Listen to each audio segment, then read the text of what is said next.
الحمد لله وكفى وسلام على عباده الذين اصطفى أما بعد أعوذ بالله من الشيطان الرجيم بسم الله الرحمن الرحيم ولا تمش في الأرض مرحا إنك لن تخرق الأرض ولن تبلغ الجبال طولا وقال النبي صلى الله عليه وسلم من مات وهو بريء من ثلاث الكبر والغلول والدين دخل الجنة رواہ الترمذی او کما قال علیہ الصلاۃ والسلام۔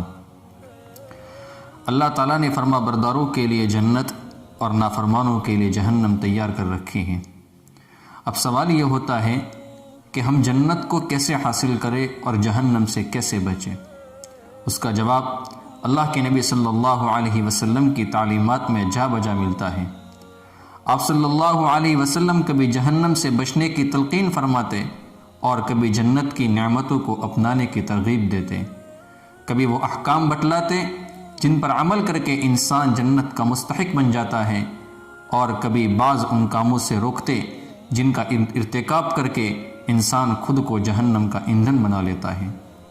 اب ایک حدیث مبارکہ میں آپ حضرات کی خدمت میں پیش کرتا ہوں جو میں نے خطبے کے اندر پڑھی۔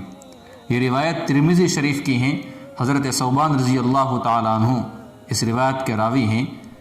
اللہ کے نبی صلی اللہ علیہ وسلم نے فرمایا، جو شخص تکبر سے، خیانت سے اور قرض سے بری ہونے کی حالت میں اس دنیا سے جائے وہ شخص جنت میں داخل ہوگا۔ اب میں اس حدیث مبارکہ کی مختصر تشریح آپ حضرات کی خدمت میں پیش کرنا چاہتا ہوں۔ سوال یہ ہوتا ہے کہ تکبر کسے کہتے ہیں؟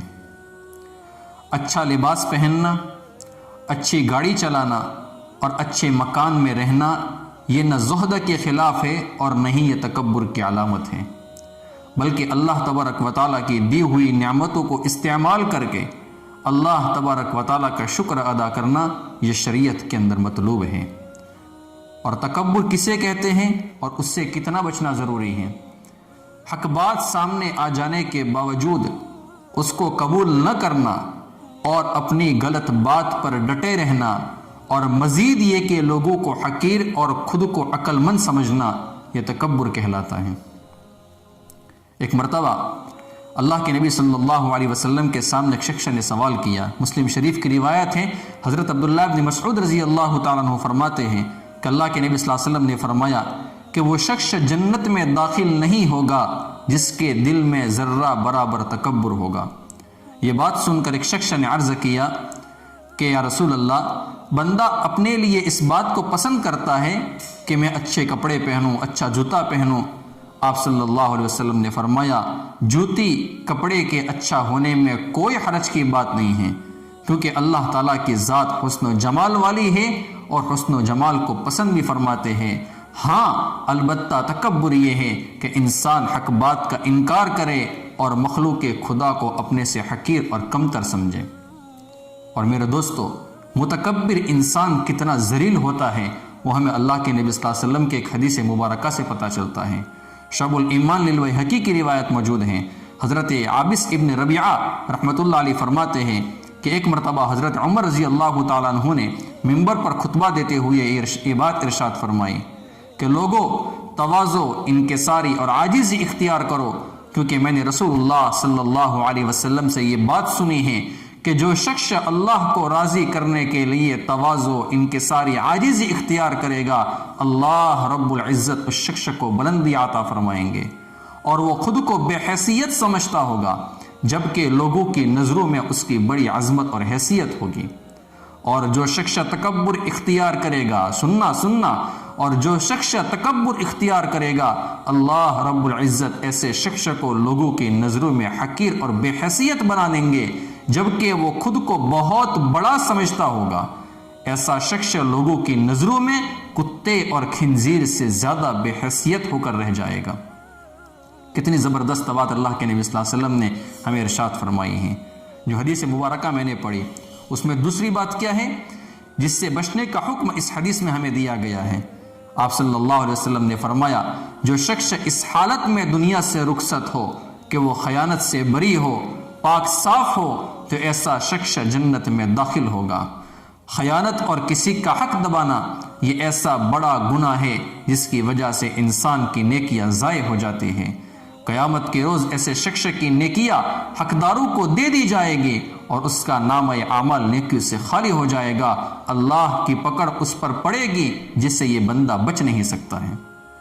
ایک مرتبہ حضرت ابو ہریرہ رضی اللہ تعالیٰ عنہ سے روایت موجود ہے کہ فتح خیبر والے دن رسول اللہ صلی اللہ علیہ وسلم کے ہم لوگ ساتھ تھے۔ مال غنیمت میں ہمیں سونے چاندی کی بجائے سامان اور کھانے پینے کی جو چیزیں ہوتی ہے، کپڑے وغیرہ ملے۔ قبیلہ بنو زبیب کے ایک شخص ہیں، ان کا نام ہے رفاع ابن زید۔ رسول اللہ صلی اللہ علیہ وسلم کو انہوں نے ایک کالا غلام ہدیے میں دیا اور اس غلام کا نام تھا مدعم۔ اللہ کے نبی صلی اللہ علیہ وسلم اور ہم لوگ وادی قرا کی جانب سفر کی تیاری میں مشغول ہوئے تو مدعم جو کالا غلام تھا اس نے اللہ کے نبی صلی اللہ علیہ وسلم کی سامان کی جو سفر کا جو سامان تھا اس کی تیاری کر رہا تھا۔ اچانک ایک انجانی سمت سے ایک تیر آیا اور اسے لگ گیا اور وہ بندہ مر گیا۔ لوگوں نے کہا کہ کیسا خوش نصیب انسان ہے، اس کے لیے جنت کی خوشخبری ہو، اس کو شہادت نصیب ہو گئی ہے۔ آپ صلی اللہ علیہ وسلم نے فرمایا، ہرگز ایسی بات نہیں ہے جسے تم کہہ رہے ہو، اس ذات کی قسم جس کے قبضے قدرت میں میری جان ہے، وہ چادر جو جنگ خیبر والے دن مال غنیمت میں سے اس نے خیانت کرتے ہوئے لے لی تھی، وہ اس کے جسم پر آگ بن کر لپٹی ہوئی ہے۔ خیانت کرنا کتنی بڑی چیز ہے کہ کسی بندے کو شہادت نصیب ہو گئی ہے اور اس کو تیر لگ گیا ہے، لیکن اس کے باوجود بھی جو اس نے خیانت کی تھی جس چادر کے ذریعے سے، جس چادر کی، وہ اس کے بدن کے اوپر لپٹی ہوئی ہیں۔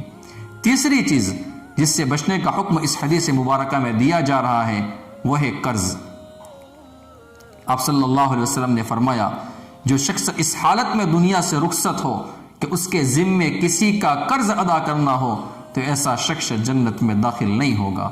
شعب الایمان للبیہقی کی روایت موجود ہے، راوی حدیث حضرت ابو ہریرہ رضی اللہ تعالیٰ عنہ ہے، فرماتے ہیں کہ اللہ کے نبی صلی اللہ علیہ وسلم نے فرمایا، مومن کی روح قرض کی وجہ سے اٹکی رہتی ہے، نہ وہ جنت پہنچ پاتی ہے اور نہ ہی صالحین کے زمرے میں شامل ہو پاتی ہے، یہاں تک کہ اس کی طرف سے قرض ادا کر دیا جائے۔